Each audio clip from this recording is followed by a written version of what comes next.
నా గురించి తెలుసుకోవాలనుకోవటానికి నేను చాలా సంతోషిస్తున్నాను. ప్రవీణ్ పగడాల అంటే first priority I'm a sincere student of the word of God. దేవుని వాక్యాన్ని చదవాలి, నేర్చుకోవాలి.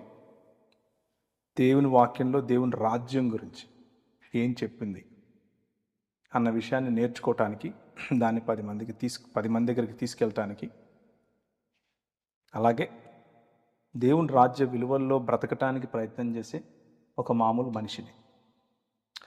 వెరీ గుడ్ అన్న. మీరు యేసుక్రీస్తుని ఎప్పుడు తెలుసుకున్నారు? రైట్, అది ఐ థింక్ 98 అనుకుంటాను. అది 98వ సంవత్సరం. బాగా నేను అందరి మాదిరి టీనేజ్లో ఎలాగైతే అందరూ ఉంటారో అలా ఉన్న సమయంలో హైదరాబాద్లోనే ఒక యూత్ మీటింగ్కి వెళ్ళాల్సి వచ్చింది. ఒక యూత్ మీటింగ్కు వేరే వాళ్ళు నన్ను పిలిచారు రమ్మని. వెళ్ళినప్పుడు విన్న వాక్యాన్ని బట్టి నేను యేసుక్రీస్తుని తెలుసుకోవటానికి మొదటి అడుగులు వేశాను.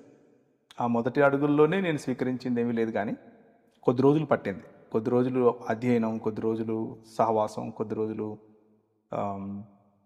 ప్రార్థన, ఇలాంటి వాటి వల్ల నా జీవితంలో మార్పు కలిగింది. పశ్చాత్తాపం, అలాగే ఒప్పుకోలు, అలాగే క్రీస్తును పోలిన జీవితం అన్న ఛాలెంజ్ నాకు ఇచ్చినప్పుడు ఆ ఛాలెంజ్ నన్ను ఎంతో నాకు నిజంగానే ఒక పెద్ద సవాలుగా కనిపించింది. సో ఆ సవాలు నా జీవితాన్ని మార్చింది.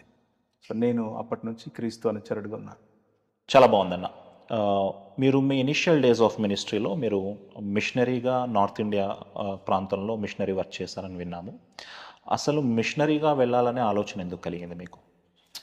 రైట్, ఆ రోజుల్లో క్యాట్ ఎగ్జామ్ ప్రిపేర్ అవుతున్నాను. క్యాట్ ఎగ్జామ్ అంటే MBA ఎంట్రన్స్ అనమాట. క్యాట్కు ప్రిపేర్ అయ్యే సమయంలో కొద్ది రోజులు ప్రిపేర్ అయిన తర్వాత బ్రేక్ తీసుకుని కొంచెం ప్రేయర్ చేద్దాము, ప్రేయర్ చేసుకుందాము, పర్సనల్గా కొంచెం టైం స్పెండ్ చేద్దాం దేవుడితో అని సమయం తీసుకుని ప్రశాంతంగా దేవుడి సన్నిధిలో గడిపేందుకు నారాయణగూడ బ్యాప్టిస్ట్ చర్చ్ ఉంటుంది కదా, దాని ప్రేయర్ టవర్కి వెళ్ళాను.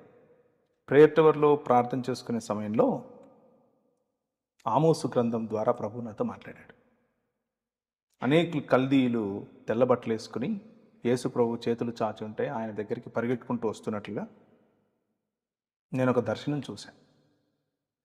సో అప్పటి నుంచి నా జీవితంలో అనేకులకు దేవుని గురించిన లేదా క్రీస్తుని గురించిన పరిచయం చేయాలని, వాళ్ళను క్రీస్తు రాజ్యంలోనికి, క్రీస్తు మార్గంలోనికి ఆహ్వానించాలని